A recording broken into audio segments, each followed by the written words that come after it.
Night మిగిలిన అన్నం నేనేం చేస్తాను చూస్తే మీరైతే షాక్ అవుతారు. మీరైతే నైట్ మిగిలిన అన్నంతో ఏం చేస్తారో కామెంట్ అయితే చేయండి.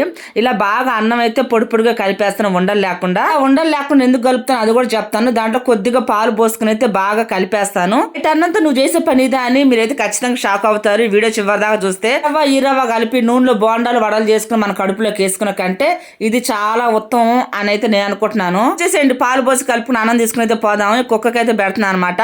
ఉండలు లేకుండా ఎందుకు కలుపుతున్నానంటే పాపం ఎట్లా తింటే చెప్పండి, మనం అంటే కలుపుకొని తింటాము, ఈ తినలేవు కదా, అందుకని ఉండలేకుండా కలిపిన అనమాట. నట్టింట్లో కూర్చోబెట్టి కుంభాలు మెప్పిన పక్కకు పోయి పాములాగా విషయం కక్కే వాళ్ళకన్నా ఈ కుక్కలు 100 రెట్లు నయం. మిగిలిపోయిన అన్నం నైట్ అన్నం అంత 2 ముద్దలు తీసుకొచ్చి పెట్టినామంటే రోజు మొత్తం మనకు విశ్వాసంగా ఉంటాయి, రోజు మొత్తం కాపలాగా ఉంటాయి.